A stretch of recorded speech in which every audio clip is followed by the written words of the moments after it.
believe everybody has a soulmate, whether that is a partner, a lover, a best friend, an ex, or even a brindle dog with one blue eye and one brown eye. We all look for that ultimate connection. But what happens when the person you believed was your soulmate becomes the very last person you ever see? Today, we are looking into the ongoing disappearance of Lynette Hooker. She was 55 years old. She was a mother, and by every account from the people who loved her, she was a woman who lit up a room, warm, spirited, and deeply connected to the water she called her happy place. To her community in Onstead, Michigan, Lynette was a familiar and vibrant face. To her daughter, Carly, she is simply Mom, and her absence has left a hole that no amount of answers will ever fully fill. To the online world, she and her 59-year-old husband, Brian, were the Sailing Hookers, a couple who spent over a decade chronicling their life at sea aboard their 46-foot yacht, the Soulmate. On April 4th, 2026, somewhere in the waters of the Bahamas, that story took a turn no one should ever have to face. Before we get into the timeline of that night, it matters that we understand who Lynette was beyond the headlines. To most people watching their channel, Brian and Lynette were living the dream. Island hopping, watching sunsets from the deck, trading small town Michigan for open water and open skies. But the life being filmed and the life being lived were not always the same thing. People close to Lynette have spoken openly about a relationship far more troubled than any thumbnail let on. As far back as 2015, police had responded to a domestic dispute at the Hooker home, a glimpse into a pattern that never fully went away. And what the open ocean did was strip away every buffer Lynette had. No neighbors, no easy exit, no one to call. Born in 1970, Lynette spent her formative years growing up in the close-knit community of River Grove, Illinois. Raised by her mother, Darlene Hamlet, she developed a strong, hard-working spirit early on. She built a solid career in Michigan, working for years at telecom companies like Ameritech and Michigan Bell. She put down roots in Grass Lake and Jackson before ultimately settling in the small town of Onstead. But Lynette Lynette's greatest pride was always her role as a mother. In 1997, she gave birth to her daughter, Carly. To Carly and to her mother, Darlene, Lynette was the bedrock of their family, a bright, empathetic woman whose love anchored them. In 2001, Lynette married Brian Hooker. To the rest of the world, they seemed to be living a sun-soaked dream, island hopping, snorkeling, cooking aboard their 46-foot yacht, sharing it all with the world.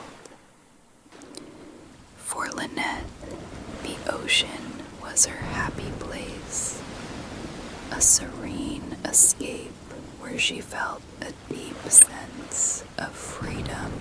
But beneath that carefully curated digital surface lay a much more volatile reality. Friends and family, including Carly, have bravely come forward to describe a deeply troubled relationship. The conflict was documented long before they ever set sail for the Bahamas. In 2015, police in Michigan responded to a domestic dispute where both Brian and Lynette were heavily intoxicated. An incident that highlighted a pattern of alcohol-fueled conflict that had been building for years. And tragically, the extreme isolation of the open ocean only seemed to amplify that volatility.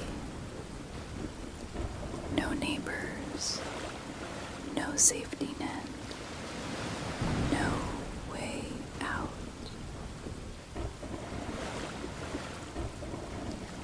During a brief separation in January of 2024, Lynette sent private messages to a friend that now read like a flashing warning sign. She expressed severe anxiety.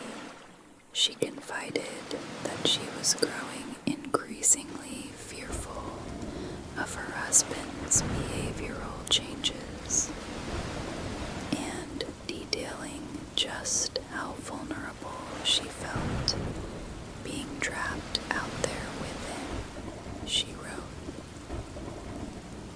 "It was real bad. I can't be out there with him." Despite her fears, a month later, Lynette returned to the boat. 2 years later, she was gone. Okay, so this is where it gets heavy. Like, sit down, because the timeline of April 4th, 2026 is a lot to process. So it's a Saturday evening. Brian and Lynette are out on the water between Hopetown and Balboa Key, which, for context, is this little stretch of the Bahamas that sounds beautiful, but apparently that night was anything but. Around 7:30 p.m., the two of them hop in their 8-foot motor dinghy to head back to where the Soulmate is moored. Just a routine trip, except it wasn't.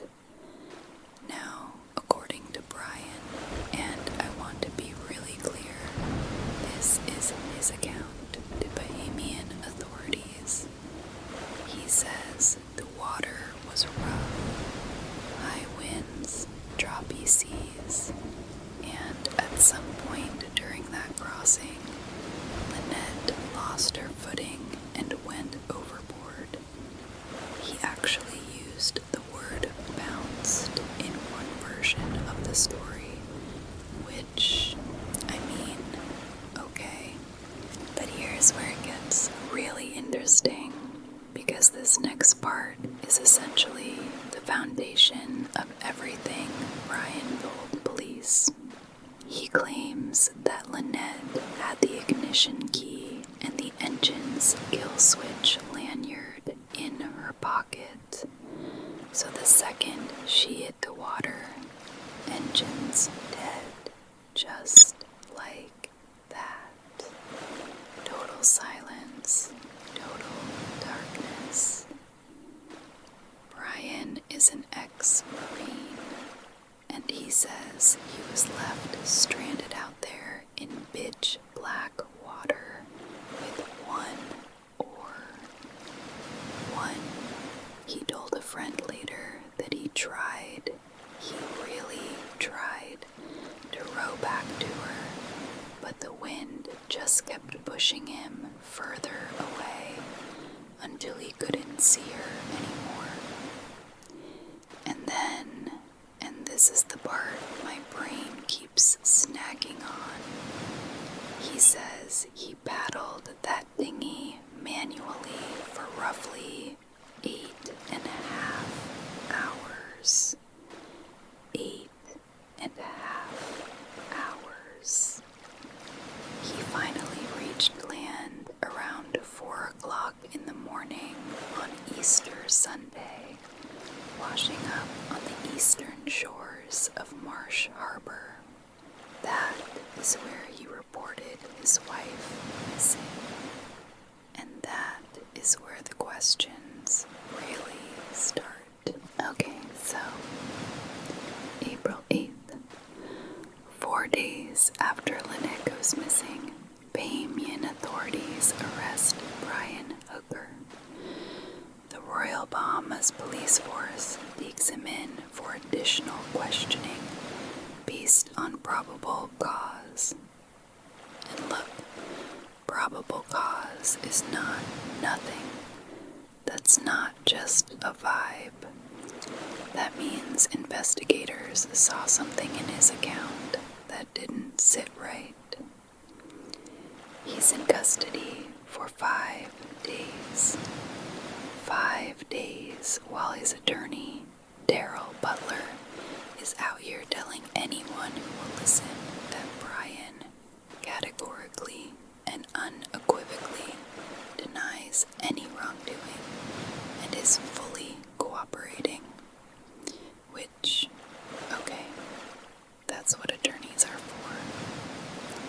Then April 13th comes around, and Brian walks out of the Central Police Station in Freeport, a free man. Not because they cleared him, he's still a person of interest, but because authorities didn't file formal charges before the legal deadline expired. That's a technicality, not an exoneration. There is a difference, and it matters. And then, 1 day later, after declaring he would not leave without his wife, he leaves the Bahamas. 1 day. His attorneys say he went back to the States to be with his seriously ill mother. And maybe that's true.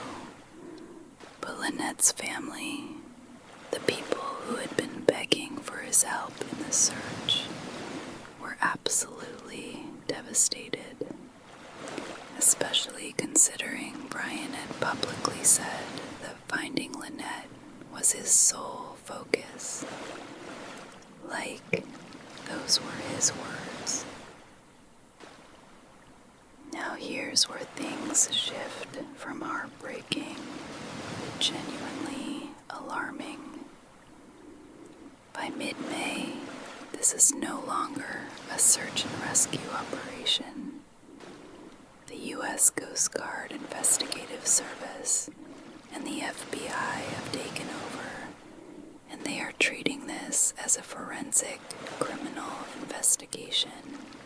Federal agents intercept the Soulmate, the couple's 46-foot sailboat, in international waters just off the coast of Florida.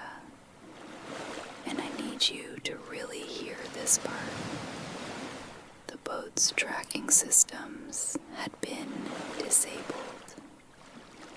and there were two unknown individuals on board trying to move it into U.S. waters. Okay, that was a lot, and I say that as someone who spent way too many late nights putting it together.